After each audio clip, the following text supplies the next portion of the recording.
বৃত্ত কাকে বলে? আপনাদের কাছে প্রশ্ন, হোয়াট ইজ সার্কেল বা বৃত্ত কাকে বলে?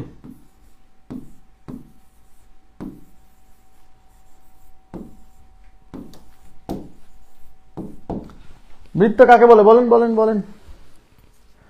বৃত্ত কাকে বলে? আপনি যা পারেন তাই বলেন। What is circle? বৃত্ত কাকে বলে?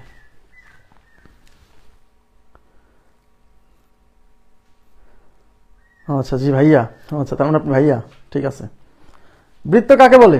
আচ্ছা আমি বলে দিচ্ছি। বৃত্ত হচ্ছে এমন একটা জিনিস, মানে যা বোঝা যাচ্ছে কিন্তু বলা যাচ্ছে না, আপনি বুঝতেছেন যে এটা হচ্ছে বৃত্ত, দিস ইজ সার্কেল, কিন্তু এটাকে সংজ্ঞায়িত করতে পারছেন না। বেশিরভাগ মানুষ, আমি মানে মোর দ্যান যারা পড়ালেখা শেষ করে আসছে 9-10 থেকে, ইন্টারমিডিয়েট থেকে, বেশিরভাগ মানুষ আমরা ভুলে গেছি এই বৃত্তের সংজ্ঞাটা, যে বৃত্তের সংজ্ঞা কি। হ্যাঁ, তো 9-10-এর বইয়ে খুব সহজ একটা সংজ্ঞা দেওয়া আছে, বাট আমি একটা স্ট্যান্ডার্ড সংজ্ঞা বলছি। দেখেন, গোলাকার কিছুকেই বৃত্ত বলে। এই যে দেখেন, তো বৃত্ত এমন একটা জিনিস যা বোঝা যাচ্ছে কিন্তু বলা যাচ্ছে না। আসলেই তাই, গোছায় বলা যাচ্ছে না যে এটাকে কিভাবে সংজ্ঞায়িত করব। হ্যাঁ, তো সংজ্ঞা দেওয়ার আগে আমি আপনাদেরকে একটা ছোট্ট একটা বৃত্ত নিয়ে একটা গল্প বলি, মানে পড়া, এটাও শিক্ষা রিলেটেড, বুঝতে পারবেন, ভালো লাগবে। তো ক্লাস 5-এর পরীক্ষায় আসছে যে বৃত্ত কাকে বলে, বৃত্ত কাকে বলে। হ্যাঁ, ক্লাস 5-এর পরীক্ষায়। তো এখন একজন শিক্ষার্থী, সে বুঝতেছে যে বৃত্ত জিনিসটা এরকম, কিন্তু সে বলতে পারছে না, মানে সংজ্ঞা গুছায় সংজ্ঞাটা লিখতে পারছে না। হ্যাঁ, কারণ বৃত্ত এমন একটা জিনিস যা বোঝা যাচ্ছে বলা যাচ্ছে না, যে বললাম একটু আগে। তো সে আসলে একটা বিন্দুর চারপাশ দিয়ে ঘুরে আসলে তাকে বৃত্ত বলে। হ্যাঁ, মানে ঠিক আছে, কিন্তু স্ট্যান্ডার্ড হয়নি। হ্যাঁ, তো এখন প্রশ্ন হচ্ছে যে বৃত্ত কাকে বলে। তো ক্লাস 5-এর পরীক্ষা আসছে, বৃত্ত কাকে বলে। একজন শিক্ষার্থী, সে গোছায় লিখতে পারছে না, মানে সে বুঝতেছে যে এটা বৃত্ত, বাট সে লিখতে পারছে না। সেই জন্য কিন্তু আমাদের একটা টেন্ডেন্সি ছিল না যে কোনো প্রশ্ন বাদ রেখে আসা যাবে না, মানে খাতা ফাঁকা রেখে আসা যাবে না, তাই না? মানে সব প্রশ্ন লিখে আসবো যা পারি, মানে বুঝুই আর না বুঝি, তাই কিনা? তো সে তো চিন্তা করছে বৃত্তের সংজ্ঞা তো আমাকে লিখতে হবে যেভাবেই হোক। তো সে এরকম একটা চিত্র আঁকাইছে, খাতায় এরকম একটা চিত্র আঁকায় তার সাইডে লিখে দিছে ইহাকেই বৃত্ত বলে। নিচে লিখছে ইহাকেই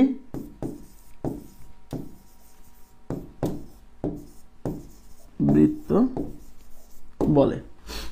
তাহলে প্রশ্ন আসছে বৃত্ত কাকে বলে, সে এরকম একটা চিত্র আঁকায় এই নিচে লিখছে ইহাকেই বৃত্ত বলে।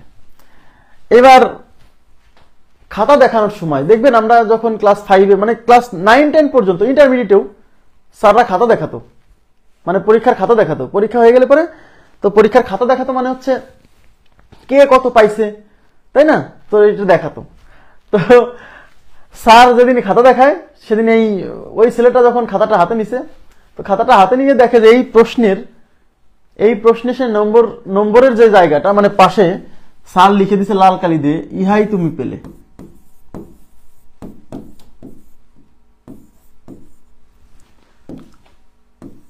ইহাই তুমি পেলে, তার মানে হচ্ছে সে 0 পাইছে, মানে এই প্রশ্নে সে 0 পাইছে।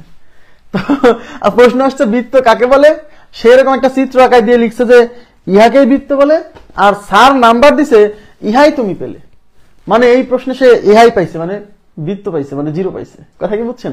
তার মানে বৃত্ত ব্যাপারটা এরকম আঁকায় আপনি লিখে দিবেন ইহাইকেই বৃত্ত বলে, সেটা হবে না।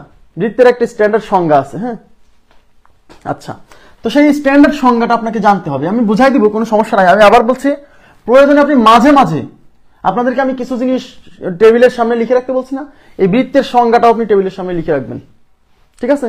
আচ্ছা, তো বৃত্তের সংজ্ঞাটা একটু দেখেন, যে বৃত্ত কি জিনিস। আমি আগে সংজ্ঞা লিখতেছি, পরে বুঝাই দিব। ইংরেজিতে বলে সার্কেল। হ্যাঁ, বৃত্ত হচ্ছে একটি নির্দিষ্ট বিন্দু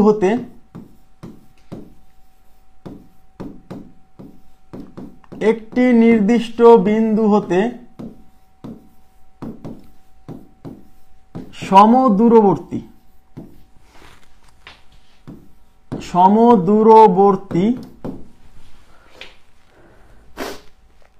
সমদূরবর্তী বিন্দু সমূহের সঞ্চার পথ।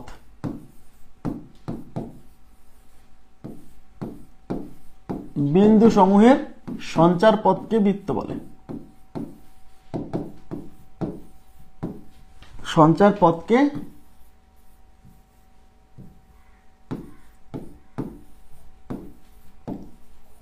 বৃত্ত বলে।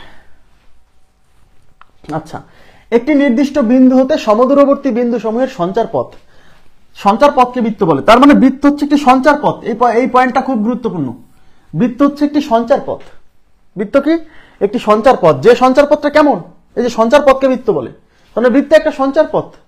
যে সঞ্চার পথ কিন্তু এই যে এটা একটা সঞ্চার পথ, বিন্দুর সরল রেখা, সেটা বলে সঞ্চার পথ। লুকাস, হ্যাঁ, আচ্ছা, এটা একটা সঞ্চার পথ, এটা একটা সঞ্চার পথ, এই যে একটা সঞ্চার পথ।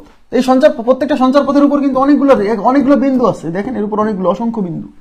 তাহলে সঞ্চার পথের উপর কি থাকে? অসংখ্য বিন্দু থাকে, তাই তো? তাহলে বৃত্ত একটা সঞ্চার পথ।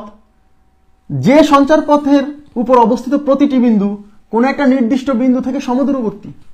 এর মানে কি জানেন? এদিকে তাকান, এদিকে তাকান। এটা যদি বৃত্ত হয়, এই বৃত্তে এই যে বৃত্তে যে সাদা যে রেখা দেখতে পাচ্ছেন না, এই রেখাটাকে বলা হচ্ছে বৃত্ত, সঞ্চার পথ। এটা হলো সঞ্চার পথ। এই সঞ্চার পথের উপর কতগুলো বিন্দু আছে? অসংখ্য বিন্দু আছে, অসংখ্য বিন্দু আছে। আর এই প্রত্যেকটা বিন্দু, এই সঞ্চার পথের উপর অবস্থিত প্রত্যেকটা বিন্দু একটা নির্দিষ্ট বিন্দু থেকে সমদূরবর্তী। ওই নির্দিষ্ট বিন্দুটাই হচ্ছে বৃত্তের কেন্দ্র, যেটাকে বলা হয়। বুঝছেন? আমরা কি জানি? কেন্দ্র থেকে এখানের দূরত্ব, এখানের দূরত্ব, এখানের দূরত্ব সবগুলো কি সমান না? সেন্টার তো একদম ঠিক মাঝখানে। তাহলে মাঝখান থেকে এই প্রত্যেকটা পয়েন্টের দূরত্ব কি সমান? তার মানে এখানে তো এই যে, তার মানে এটা একটা সঞ্চার পথ, এটা হচ্ছে বৃত্ত, যা একটা সঞ্চার পথ। আর এই সঞ্চার পথের উপর যতগুলো বিন্দু আছে, প্রত্যেকটা বিন্দু হচ্ছে এই কেন্দ্র থেকে সমদূরবর্তী। তার মানে কি এইভাবে বলা যায় না? কোন একটি নির্দিষ্ট বিন্দু থেকে, কোন একটি নির্দিষ্ট বিন্দু বলতে এই কেন্দ্রকে বোঝাচ্ছে। এই যে একটি নির্দিষ্ট বিন্দু হতে সমদূরবর্তী বিন্দু সমূহের সঞ্চার পথ। তার মানে এর উপর অসংখ্য বিন্দু আছে। এই সঞ্চার পথের উপর অসংখ্য বিন্দু আছে। প্রত্যেকটাই বিন্দু হচ্ছে এখান থেকে সমদূরবর্তী। তার মানে এই বিন্দু থেকে সমদূরবর্তী এই বিন্দু সমূহের এই যে সঞ্চার পথ, এটাই কি বৃত্ত না? আমার কথা কি বুঝছেন? কনসেপ্টটা কি বুঝছেন? দেখেন, এখানে মিলাই পড়েন। আমার আন্দাজে মুখস্থ করবেন না প্লিজ। আন্দাজে মুখস্থ করলে এই সংজ্ঞা মনে থাকবেই না। ওই যে তারপরে এরকম একটা আঁকায় বলবেন যে ইহাকেই বৃত্ত বলে, স্যার লিখে দিবে ইহাই তুমি পেলে। ঠিক আছে, মাইন্ড করেন না, মানে মজা করছি আর কি। এটা আপনাকে বুঝে পড়তে হবে যে বৃত্ত একটা সঞ্চার পথ। যে সঞ্চার পথের উপর অবস্থিত প্রতিটি বিন্দুর দূরত্ব কোন একটা বিন্দু থেকে সমদূরবর্তী। সেই কোন একটা বিন্দু হচ্ছে কেন্দ্র। তাই বলছে একটি নির্দিষ্ট বিন্দু হতে, এই যে সেই নির্দিষ্ট বিন্দু, এই নির্দিষ্ট বিন্দু থেকে সমদূরবর্তী বিন্দু সমূহ কেন বলছে? কারণ এখান থেকে সমদূরবর্তী বিন্দু অনেক আছে, অসংখ্য। সেই সমদূরবর্তী বিন্দু সমূহের এই সঞ্চার পথই হচ্ছে বৃত্ত। বুঝছেন? একটি নির্দিষ্ট বিন্দু থেকে সমদূরবর্তী বিন্দু সমূহের সঞ্চার পথ, এটাকে বলা হয় বৃত্ত।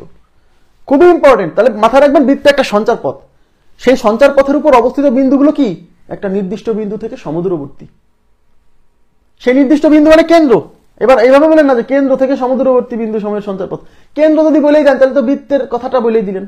কেন্দ্র বলবেন না, একটি নির্দিষ্ট বিন্দু থেকে, সেই নির্দিষ্ট বিন্দু হচ্ছে কেন্দ্র।